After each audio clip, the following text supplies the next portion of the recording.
Shalom, selamat berjumpa lagi dengan saya Bapak Guru BRT Waas. Senang berjumpa dengan Anda pada pertemuan kita kali ini. Saya juga berharap semua Anda siswa untuk tetap bersemangat dalam mempelajari materi-materi kita yang akan kita bahas. Pada pertemuan kali ini kita akan membahas materi lanjutan pada materi pewarisan sifat, yaitu materi tentang hukum Mendel pada pewarisan sifat. Kenapa kita harus mempelajari materi tentang hukum Mendel? Mungkin Bapak Ibu, orang tua yang punya hobi bercocok tanam. Misalkan Bapak Ibu memiliki bunga warna ungu dan bunga warna putih, kemudian ingin memiliki lebih banyak bunga warna putih. Bagaimana caranya? Yang pasti kita harus mengadakan perkawinan pada bunga-bunga tersebut. Kalau cuma ada bunga warna ungu dan bunga warna putih, maka ketika kita mengawinkan bunga warna ungu dan bunga warna putih, maka pada keturunan pertama itu kita akan mendapatkan bunga di mana semua berwarna ungu. Kenapa demikian? Ini dapat dijawab oleh Mendel lewat hukum Mendel, baik hukum Mendel pertama maupun hukum Mendel yang kedua. Saya berharap kita semua tetap semangat mempelajari materi, dan kita akan mencari tahu dulu apa yang menjadi indikator pada pembahasan kita pada saat ini.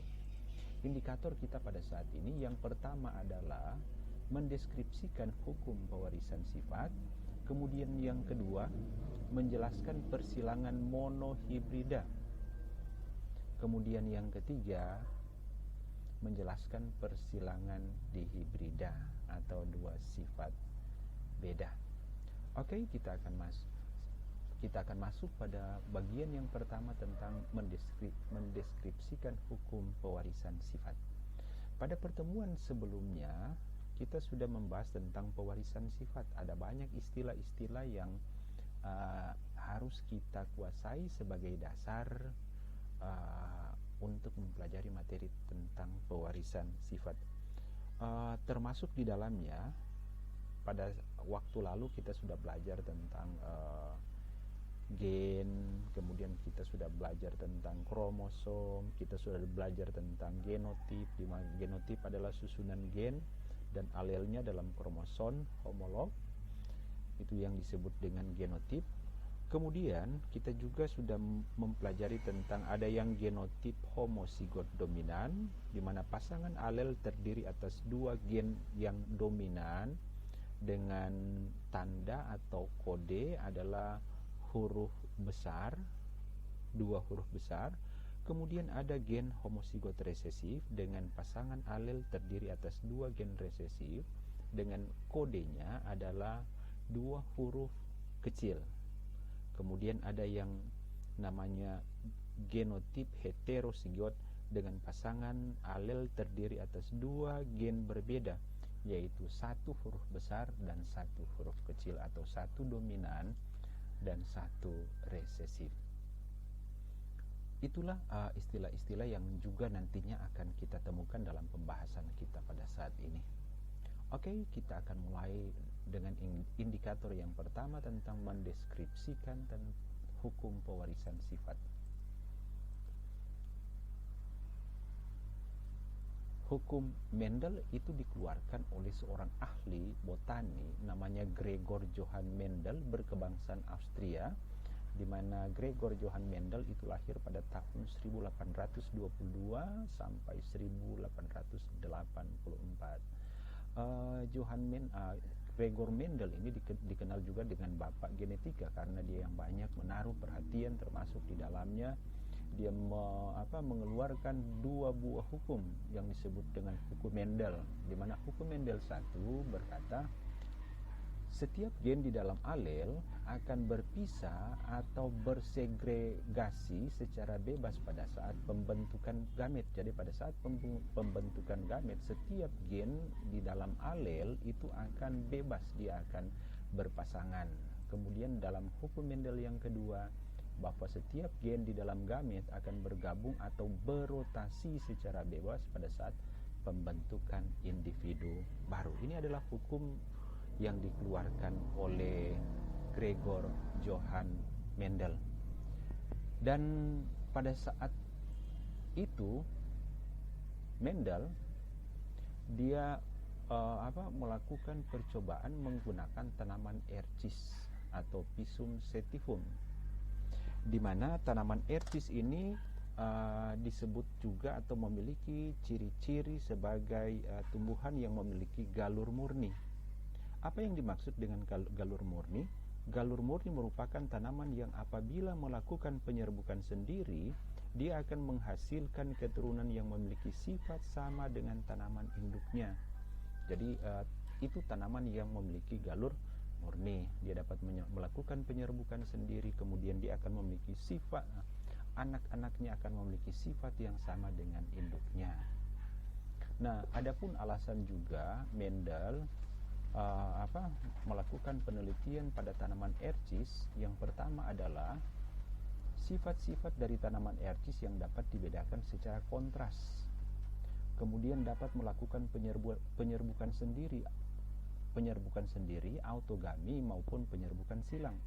Kemudian yang ketiga, tanaman ercis ini mudah dilindungi dari gangguan dalam proses fertilisasi. Kemudian yang keempat, cepat menghasilkan keturunan. Yang kelima, memiliki keturunan yang banyak. Inilah tanaman ercis yang digunakan oleh Gregor Mendel dalam percobaan-percobaannya, termasuk di dalamnya dia dapat mengeluarkan dua hukum yang tadi. Gambaran umum tentang ercis, di mana pada tumbuhan ercis ini dia memiliki sifat atau karakteristik. Yang pertama, ini bentuk biji, ada yang bulat, ada yang mengkerut, ada warna biji, ada yang kuning, ada yang hijau, kemudian bentuk polong, ada yang rata, ada yang berlekuk. Warna polong ada yang warna hijau, ada yang warna kuning. Warna bunga ada yang ungu, ada yang putih.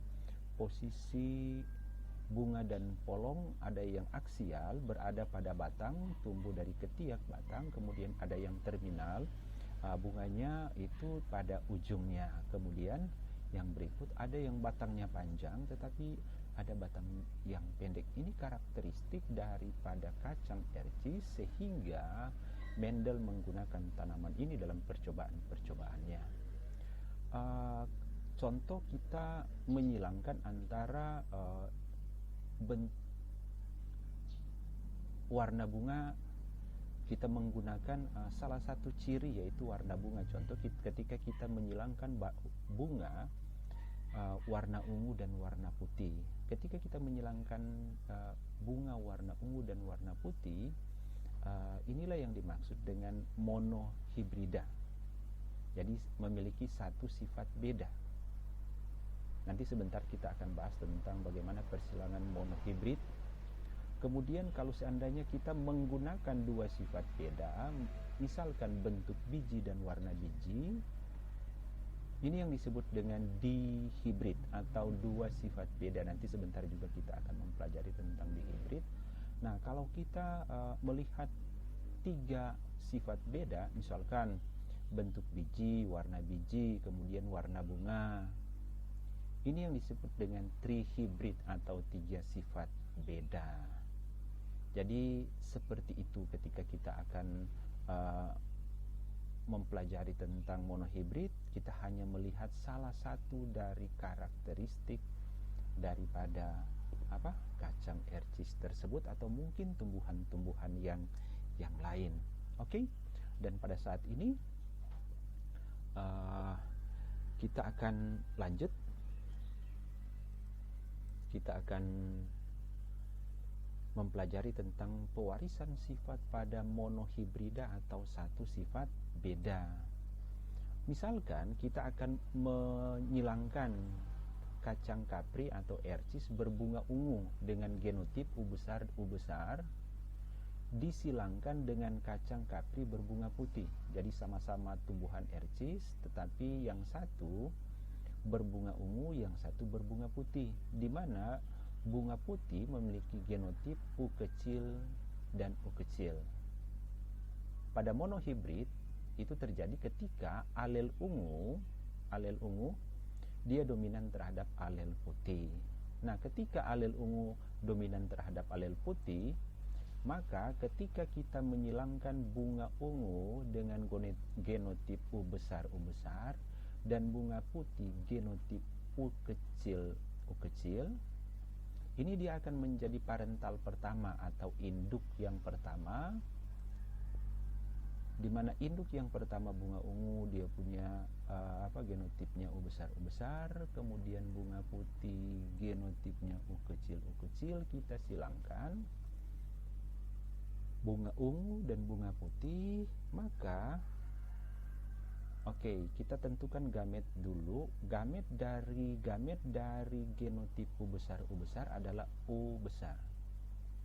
Gamet dari genotip U kecil adalah U kecil. Nah, ketika kedua bunga ungu dan putih ini disilangkan, maka dia akan menghasilkan keturunan seperti ini. Anda perhatikan, genotip yang akan terbentuk adalah U besar dan U kecil. Kenapa? Karena ini pertemuan antara gamet U besar dan U kecil. Dia akan menghasilkan genotip yang heterozigot.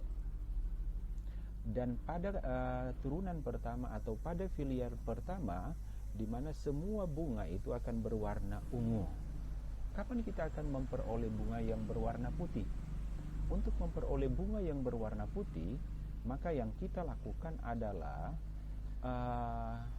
bunga yang dihasilkan dari perkawinan warna ungu dan warna putih ini, yang tidak lain filialnya atau keturunan pertamanya adalah bunga warna ungu dengan genotip U besar U kecil ini, kita jadikan parental, kita jadikan induk, atau dengan kata lain kita kembangkan, kita tanam. Ketika mereka menjadi dewasa, mereka menjadi parent, kemudian kedua bunga itu atau bunga pada keturunan pertama tadi yang warna ungu dan warna ungu dengan genotip U besar U kecil kita silangkan, maka dia akan terjadi seperti ini. Kita tentukan gametnya dulu. Jadi gametnya di sini adalah U besar dan U kecil. Kemudian bunga yang kedua warna ungu, gametnya adalah U besar dan U kecil. Nah, pada persilangan antara bunga warna ungu dan bunga warna putih dapat digambarkan sebagai berikut. Anda lihat pada parental 1 tadi, bunga ungu, bunga putih, ini adalah parentalnya, genotipnya adalah U besar, kemudian gametnya adalah U. Gametnya adalah U. Ini juga bunga warna putih, genotipnya adalah U kecil dan U kecil. Maka pada saat kita silangkan antara bunga ungu dan bunga putih, dia akan berlaku hukum Mendel yang pertama tadi. Dia tersegregasi secara bebas. Jadi gamet U besar ini dan U besar ini dia akan berpasangan secara bebas dengan gamet U kecil. Jadi yang akan terjadi seperti ini. Kalau U besar ini berpasangan dengan U kecil ini, atau U besar berpasangan dengan U kecil, dia akan menghasilkan bunga dengan genotip U besar U kecil. Karena U besar dominan, maka warna bunga yang akan dihasilkan adalah bunga warna ungu. Kedua, kalau seandainya yang berpasangan adalah U besar dan U kecil, ini yang kedua, U kecil yang kedua, maka akan menghasilkan bunga dengan genotip U besar U kecil, sama warnanya ungu. Kenapa? Karena U besarnya adalah yang dominan. Sekarang U yang kedua ini dia akan berpasangan dengan U yang pertama. U besar ini dia akan U besar yang kedua ini dia akan berpasangan dengan U kecil yang pertama. Yang ketiga ini, maka dia akan menghasilkan genotip U besar U kecil, tetap warnanya ungu. Dan yang keempat, kalau U besar ini berpasangan dengan U kecil yang paling belakang ini, itu pada keempat ini U besar dan U kecil, maka dia akan menghasilkan genotip bunga U besar U kecil. Warnanya tetap ungu. Jadi pada filial 1 semua bunga yang dihasilkan adalah bunga warna ungu. Kenapa? Karena ini genotip dari bunga ini ungu dan putih itu gametnya dia akan berpasangan secara bebas.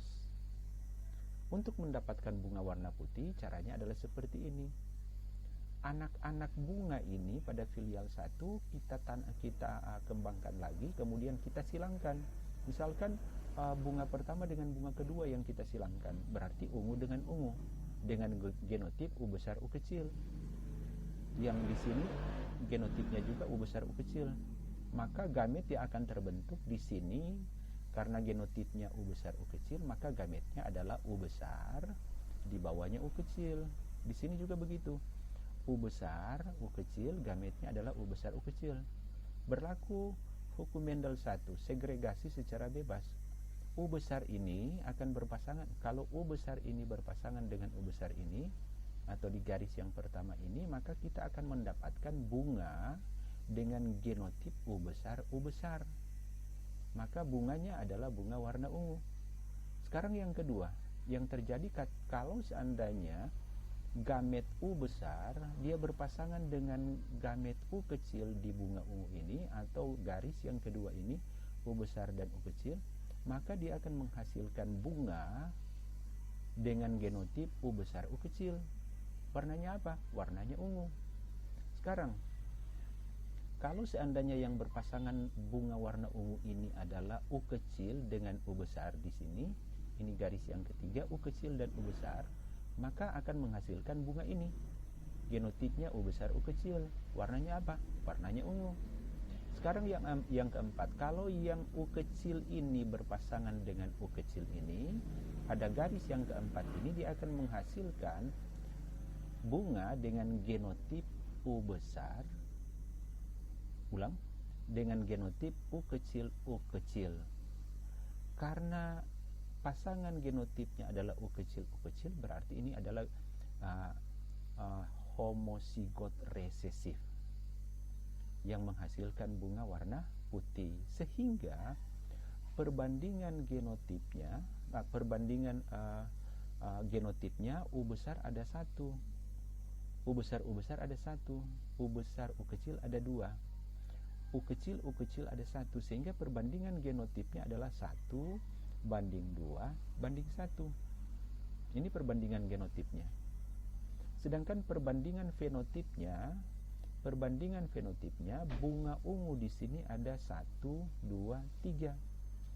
Sedangkan bunga putih ada 1, sehingga perbandingan genotipnya adalah 3 banding 3 banding 1. Mungkin lebih jelas Pak Guru juga akan menjelaskan tentang cara mendapatkan perbandingan fenotip dan genotip dengan menggunakan papan catur atau Punnett square. Nah, ini pewarisan sifat pada monohibrid seperti ini. Jadi kalau ini gametnya sama dengan yang tadi, ini adalah induk bunga ungu yang pertama dengan gametnya U besar U kecil. Kemudian di sini Anda lihat genotip bunga ungu yang kedua, gametnya adalah U besar U kecil, sama seperti yang tadi. Jadi ini bunga yang pertama, ini bunga yang kedua. Nah, untuk menemukan tabel 1, ini terjadi persilangan antara U besar dan U besar. Maka di sini akan jadi bunga ungu dengan genotip adalah U besar U besar. Sekarang coba Anda isi kira-kira di tabel 2 ini dia akan menghasilkan bunga warna apa, gametnya apa. Tabel kedua ini adalah persilangan antara gamet U besar dan U kecil. U besar ini dan U kecil dapat tabel 2. Maka di sini akan menghasilkan bunga warna ungu dengan genotip U besar U kecil. Kemudian tabel yang ketiga, di nomor 3 ini didapatkan dari pertemuan antara gamet U kecil dan U besar ini. Maka di sini dia akan menghasilkan bunga dengan genotip ungu. Kemudian tabel yang keempat di sini adalah dihasilkan dari pertemuan gamet U kecil dan U kecil ini. U kecil dan U kecil, maka pasangan gametnya adalah U kecil U kecil. Kalau U kecil berarti dia resesif. Kalau dia resesif berarti dia berwarna apa? Dia berwarna putih. Karena yang dominan adalah U besar, sedangkan yang resesif adalah U kecil. Demikian cara mengisi tabel atau papan catur pada penentuan perbandingan fenotip dan genotip, baik pada monohibrida dan dihibrid. Kalau saat ini kita belajar tentang monohibrida, atau satu sifat beda, dalam hal ini cuma warna bunga. Nah, perbandingan fenotip dan genotipnya adalah seperti ini, di mana perbandingan genotipnya adalah sama dengan tadi. U besar ini dia cuma satu. U besar U kecil ada dua, satu, dua, pada papan catur 2 dan 3. Sedangkan U kecil jumlahnya 1 cuma di papan catur 4. Jadi perbandingan genotipnya adalah U besar banding U besar U kecil banding U kecil sama dengan 1 banding 2 banding 1. Ini perbandingan genotipnya. Kemudian perbandingan fenotipnya. Bunga ungu ada 3, yaitu di kotak 1, kotak 2, kotak 3. Ungunya ada 3. Sedangkan putih cuma di kotak 4, sehingga perbandingan fenotipnya adalah 3 banding 1.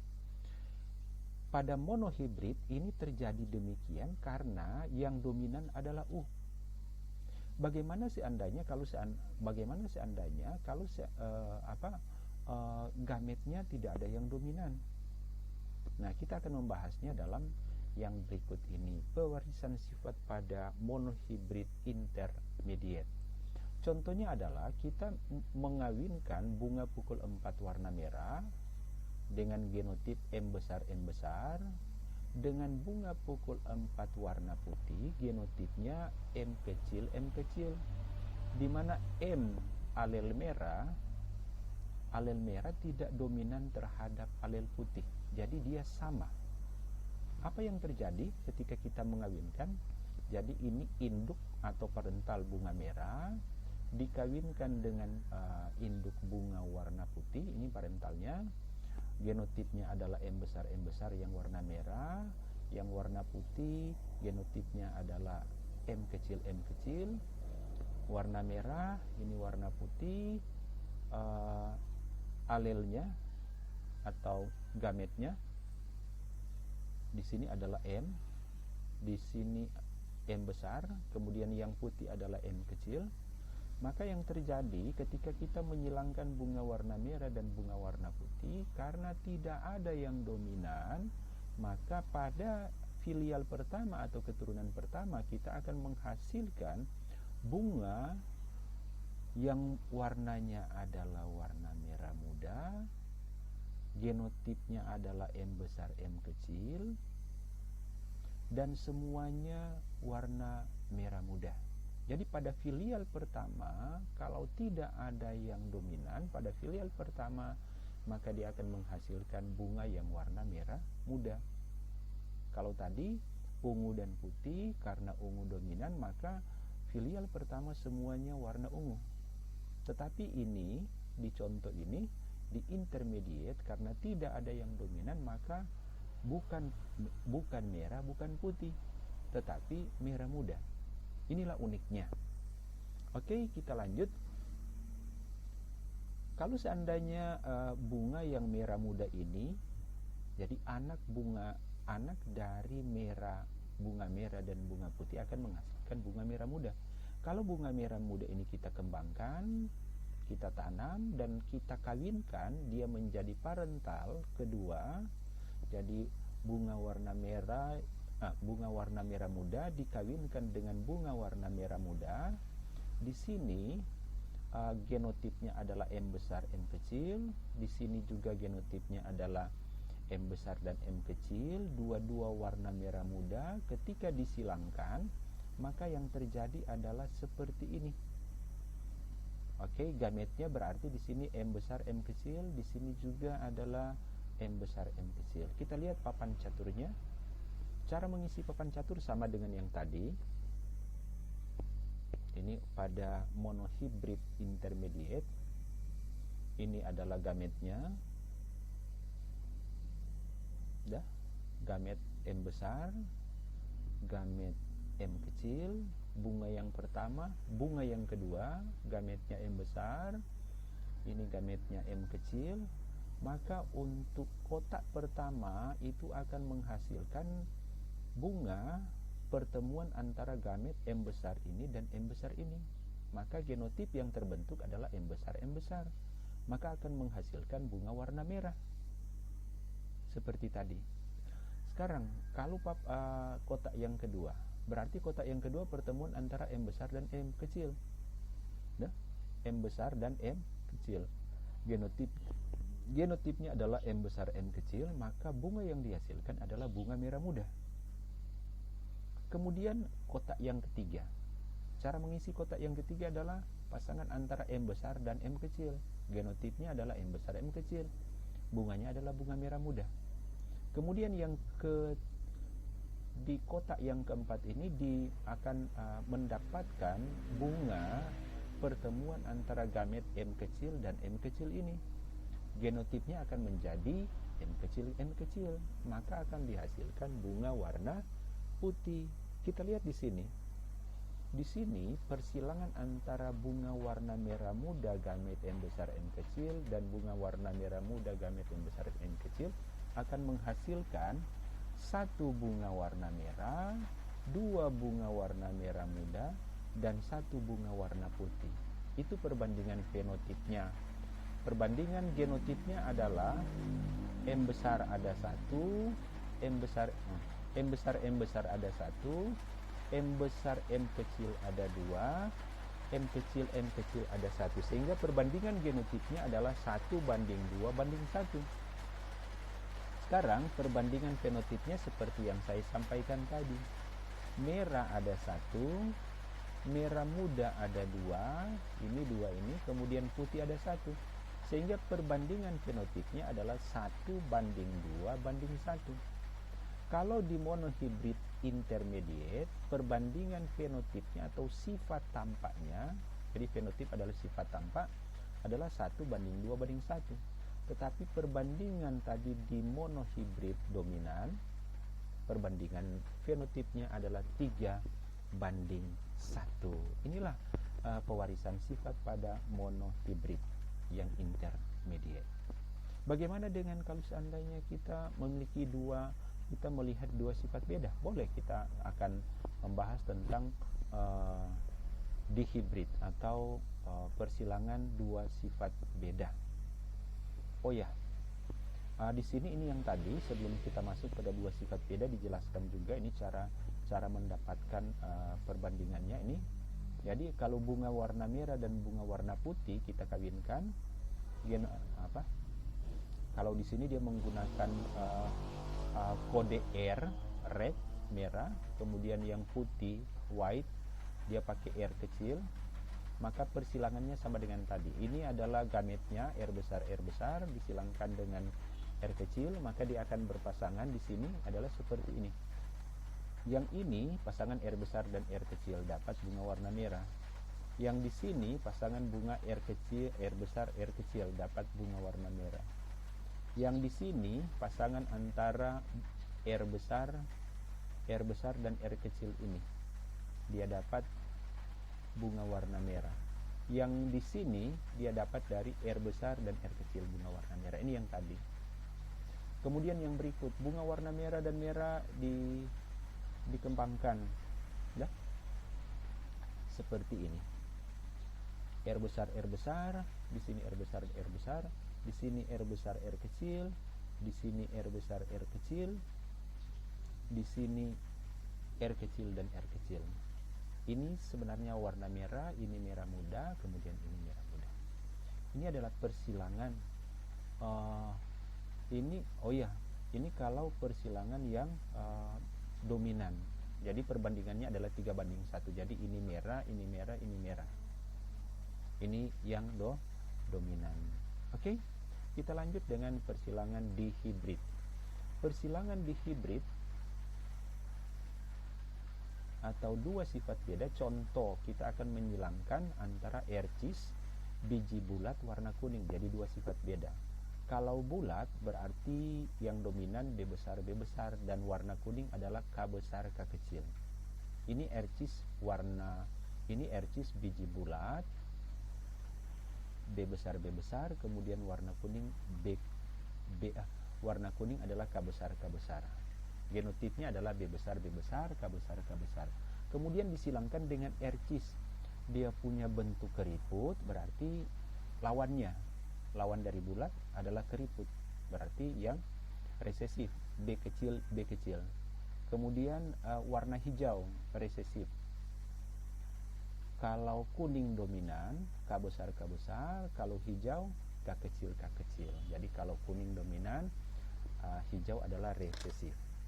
Nah, pada dihibrid ini dia akan jadi seperti ini. Kalau alel B bulat dominan terhadap alel keriput B kecil dan alel kuning K dominan terhadap alel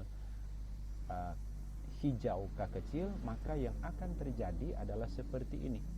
Jadi kalau bulat kuning genotipnya B besar, K besar dikawinkan dengan bunga ercis, kemudian di sini dia keriput dan warna hijau, genotipnya B kecil, K kecil.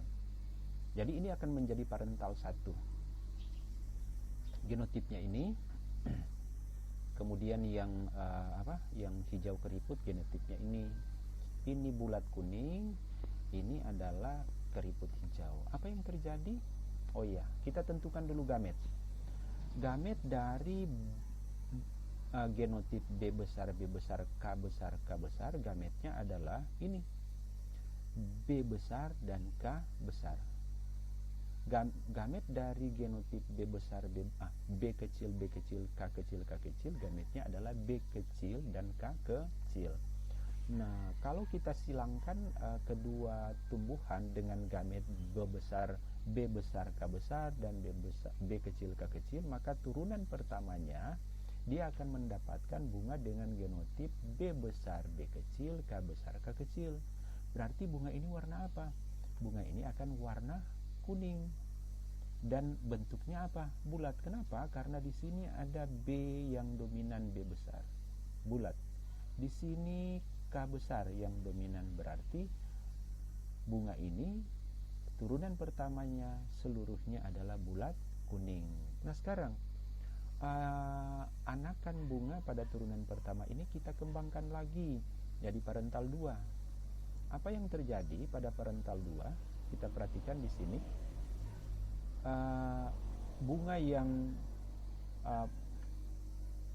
Bunga hasil perkawinan bulat kuning dan keriput hijau, seluruhnya dia akan menghasilkan bunga dengan bulat dan kuning. Itu jadi filial atau turunan pertama. Sekarang turunan pertama ini kita jadikan parental, di mana genotipnya adalah B besar, B kecil, K besar, K kecil. Kita kawinkan dengan sesama, yaitu bunga dengan B besar, B kecil, K besar, K kecil, berarti sama-sama bulat kuning.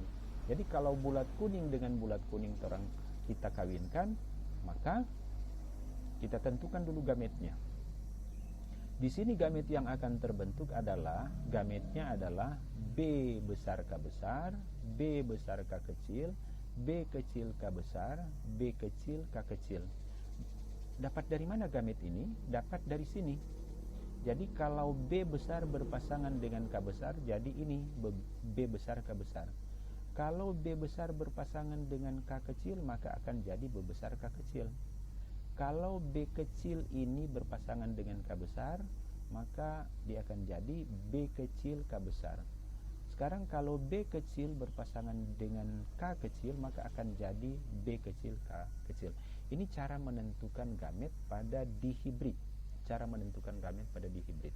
Jadi kalau pada dihibrid, gamet yang terbentuk adalah 4. 1, 2, 3, 4. Didapat dari mana? Didapat dari tadi. Nah sekarang kalau B besar, B kecil, K besar, K kecil, genotipnya ini berarti gamet yang terbentuk ini. Demikian juga dengan ini, gametnya sama. Nah sekarang kita akan mencari tahu bagaimana perbandingan fenotip dan perbandingan genotip pada persilangan dihibrid ini. Untuk mendapatkan jawabannya, kita harus mengisi Punnett square atau papan catur atau tabel seperti ini. Oke? Anda lihat, ini adalah papan catur untuk yang dihibrid tadi. Gametnya adalah B besar K besar, B besar K kecil, B kecil K besar, B kecil K kecil. Ini adalah gamet dari tumbuhan kapri yang pertama. Kemudian tumbuhan kapri yang kedua sama lagi, B besar K besar, B besar K kecil, B kecil K besar, B kecil K kecil. Nah sekarang kita akan mengisi tabel ini. Ini sangat menarik. Pada tabel 1 berarti pertemuan antara B besar dan K besar dengan B besar K besar. Maka dia akan menghasilkan bunga. Bentuknya bagaimana? Bulat kuning atau keriput hijau? Kita lihat di sini. Anda lihat. Jadi kita akan menghasilkan tanaman bulat kuning. Kenapa bulat kuning? Karena B besar dan B besar, K besar, B besar dan B besar, dia akan menghasilkan tanaman bulat. K besar dan K besar bertemu, dia akan menghasilkan kuning. Oke? Sekarang yang kedua. Yang kedua berarti pertemuan antara ini B besar B besar K besar dengan B besar K kecil. Maka dia akan jadi, karena di sini B besar dan B besar, maka di sini B besar dan B besar berarti di sini dia bulat. Sekarang yang warnanya K kecil dengan K besar. Karena K besar dominan, maka dia akan menghasilkan ini, bunga bulat kuning. Demikian juga dengan yang ketiga. Yang ketiga berarti pertemuan antara ini, gamet ini, B besar K besar dan B kecil K besar. Maka dia akan menghasilkan apa? B besar, B kecil, K besar, K besar. Bunga warna apa? Bulat kuning. Kenapa bulat kuning? Karena ada B besarnya di sini. Kenapa kuning? Karena ada K besarnya di sini. Sekarang di sini dia akan menghasilkan bunga warna apa? Berarti pertemuan antara B kecil ini dengan B besar ini dan K besar dan K kecil. Kita lihat, masih bulat kuning. Demikian juga dengan yang kelima. Yang kelima berarti pertemuan antara gamet B besar K kecil, B besar K besar. Maka akan dapatkan ini lagi, B besar K besar K kecil, bulat kuning. Sekarang yang keenam. Anda lihat yang keenam ini unik. Yang keenam di sini berarti pertemuan antara ini gamet B besar K kecil dan B besar K kecil. Maka genotipnya yang akan terbentuk adalah B besar dan B besar. Kalau B besar dan B besar berarti bentuknya bulat. Kalau K kecil dan K kecil berarti dia resesif. Warna apa? Lawan dari warna kuning adalah ini. Kita lihat, dia bulat tetapi warnanya hijau. Oke, kenapa hijau? Karena ini pertemuan antara K kecil dan K kecil, dia adalah resesif. Sekarang yang ketujuh, pertemuan antara B kecil dan B besar dan K kecil dan K besar, berarti dia bulat kuning. Yang ke-8, ini yang ke-8, berarti B kecil dan B besar dan K kecil dan K kecil.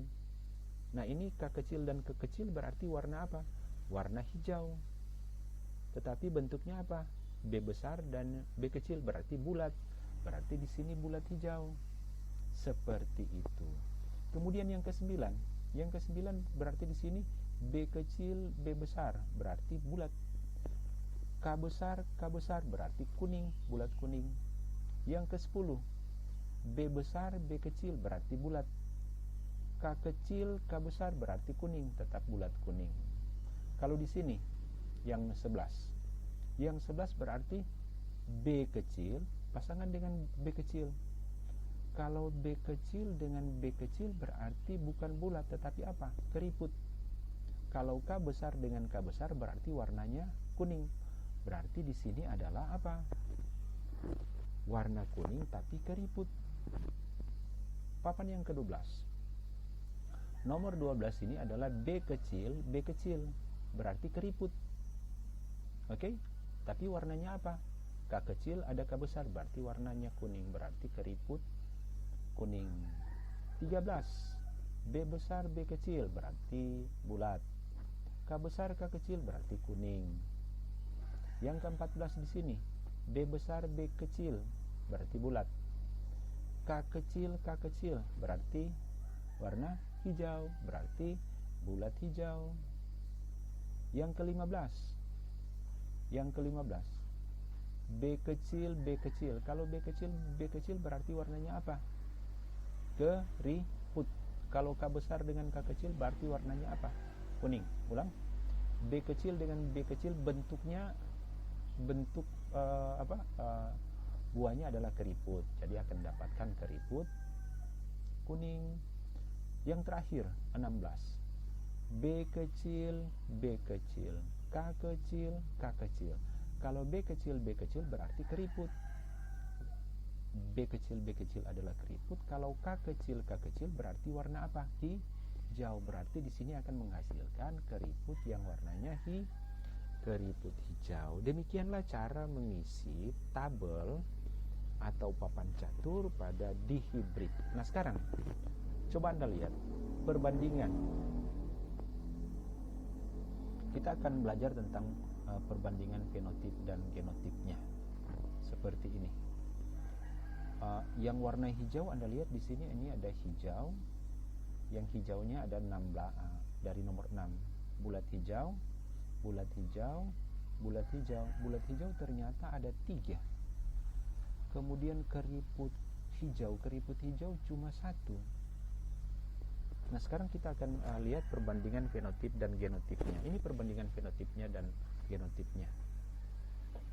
Perbandingan fenotipnya. Oke, kalau kuning ada berapa ini? Yang fenotipnya. Warna kuning ada 1, 2, 3, 4, 5, 6, 7, 8, 9, 10, 11, 12. Tapi yang bulat kuning ada berapa? Bulat kuning ada, yang bulat kuning. Ini nomor kotak 1, ini bulat kuning. Nomor kotak 2 ini, nomor kotak 5 bulat kuning, nomor kotak 3 bulat kuning, nomor kotak 9, mana itu 9 bulat kuning. Ada juga 4, 7, 10, 13. 4, 7, 10, 13. Jadi bulat kuningnya ada 9 yang muncul. Ini fenotipnya. Sekarang yang bulat hijau ada berapa? Bulat hijau ada 3. Bulat hijau ada 3. Yang mana? Yang 6 bulat hijau, kemudian yang 8, kemudian 14. Kemudian keriput kuning ada berapa? Mana yang keriput kuning? Keriput kuning berarti yang 11. Ini 11, keriput kuning 11, kemudian 12 dan 15. Jadi keriput kuningnya ada 3. Kemudian yang keriput hijaunya adalah 1. Jadi perbandingan fenotip atau sifat tampak pada dihibrid, ingat, perbandingan sifat tampak atau fenotip pada dihibrid, perbandingan fenotipnya adalah 9, 3, 3, 1. Berapa? Fenotipnya, perbandingan fenotipnya pada dihibrid 9, 3, 3, 1. Ini perbandingan fenotip pada dihibrid. Kalau perbandingan genotipnya, ini perbandingan genotipnya.